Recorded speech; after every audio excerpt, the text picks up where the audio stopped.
こんにちは、みどりです。ニュージーランドより発信しています。このチャンネルでは日常の困難を乗り越え、心穏やかな生活を目指す知恵を共有します。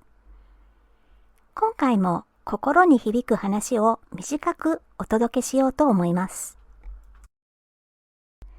今回は考えるべきことと考えない方が良いことをはっきり区別するというタイトルでお話しします。私たちの人生の中では考えるべきこともあるし、考えてもどうにもならないので考えない方がいいこともあります。今回の話は考えるべきか否かをはっきりさせて、考えるべきことはきちんと向き合った方がいいということです。なぜそうなのでしょうか。いろいろ考えて思い悩んでもどうにもならないことはどうしようもないので仕方ありません。そんなことに貴重な時間やエネルギーを費やしてもあまり建設的ではありません。例えばもう済んだ過去のことを、あの時にああしておけばよかった、こうしておけばよかったと後悔して、いつまでもくよくよ悩んでいてもどうにもなりません。こんな失敗をしたので次回はこれが起きないよう気をつけようと学んで、それ以上は考えない方が賢明です。まだ起きてもない未来のことにいろいろと必要以上に心配して勝手に恐怖の妄想を膨れ上がらせて苦しんでしまうこともあります。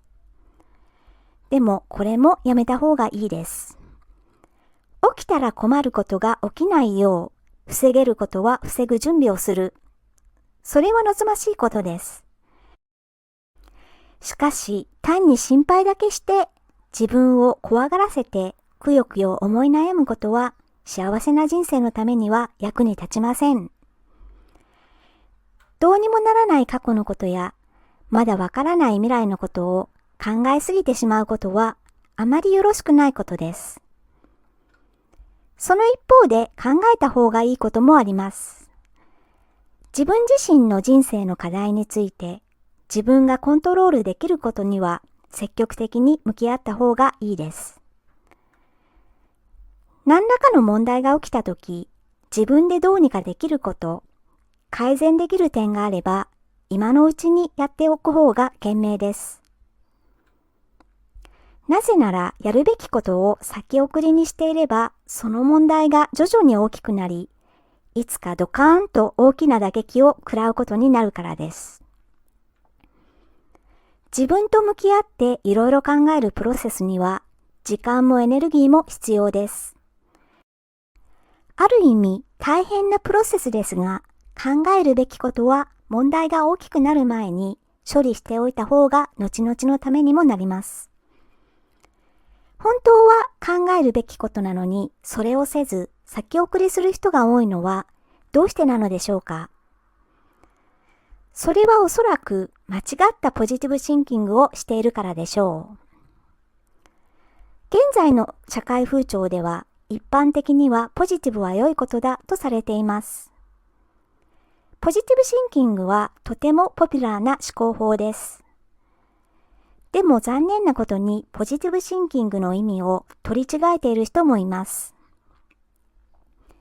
間違ったポジティブシンキングは問題が起きたときに考えるべきことを思い悩むことも考えることもせず、考えても仕方ないと言ってとにかく明るく楽しく振る舞うことです。問題や悩みをなかったことにして気にしない、考えない、悩まないという姿勢です。もちろん悩んだり考えたりしない方が良いものもありますが、いつもそうではありません。考えた方がいい問題も私たちの人生にはたくさんあります。今ある問題や考えなければならないことに蓋をして見ないことにする、なかったことにする、ポジティブを掲げてテンションを上げてとにかく明るく楽しくやり過ごそうとする。自分の中に感じたくないネガティブ感情があってもそれに触れるのは怖いので考えてもしょうがないよと言って何もなかったことにしてしまう。こういう姿勢は大きな問題があります。なぜならこのような間違ったポジティブシンキングの人は、ある日突然ガタが来て、動けなくなってしまうこともよくあるからです。考えるべきことを考えず、ずっと先送りしていたために、問題が徐々に膨れ上がり、そのうちにコントロールができなくなるほど大きなサイズになってしまいます。あんなに明るく前向きだった人が突然自殺しちゃったと周囲を惑わすことにもなります。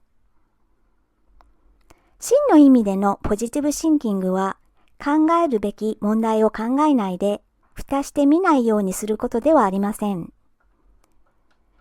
自分の心のどこかに触れたくないネガティブ感情があるのに、それを見ないようにしてなかったことにすることでもありません。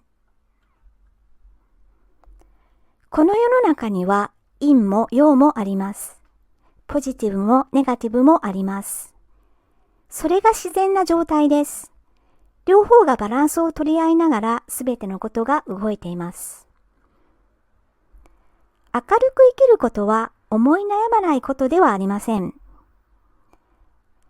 考えた方が良いことと悩んだ方が良いことに真摯に向き合える人が本当の意味でのポジティブ思考ができる人です。思い悩むことにより自分が学べることもあります。悩んだり考えたりすることで今後の人間関係が改善される場合もあります。生産的に悩んだり考えたりするのは有意義なことであり大事なことです。負の感情を悪いことだと捉え、抑え込むのは感心できません。ネガティブ感情もポジティブ感情も同等に重要です。なぜなら両方とも自然な人間の感情だからです。ネガティブなことを考えるのは辛いことなのでなかったことにして、ポジティブを装って明るく振る舞うのは一時的にはいいかもしれません。でもそれを長期間やっていれば必ずいつかガタが来ます。日常生活をポジティブで無理に埋めようとする必要はありません。それよりもポジティブもネガティブも両方ともありのまま受け入れた方がいいです。時には感じたくはなくてもネガティブを感じることも重要です。ネガティブ感情に長い間浸れということではなく、ポジティブとネガティブのバランスを取った方がいいということです。考えるべきことを一生懸命考えているときに、もし誰かが、そんなことは考えなくてもいいでしょう、と言ってきても気にしなくていいです。思い悩んでいる自分は良くないことをしていると思わせるような他人の発言があっても、それを正しいと受け取らない方がいいです。悩むこと自体に悩んでしまい罪悪感を抱くのは不当なことです。悩むべきことはそれに向き合ってきちんと悩んで考えた方がいいです。考えるべきことを考える自分は悪い人間でもないし、情けない存在でもありません。考えるべきことは積極的に考えるべきです。そして考えても仕方ないことは積極的に避けた方がいいです。そのためには考えるべきことと考えない方が良いことをはっきり区別する必要があります。ということで今回は考えるべきことと考えない方がいいことをはっきり区別するというタイトルでお話ししました。最後まで聞いていただきまして本当にありがとうございました。次回も役立つ情報をお届けする予定です。応援いただけると嬉しいです。よろしくお願いいたします。ニュージーランド在住のみどりでした。それではまた次回まで。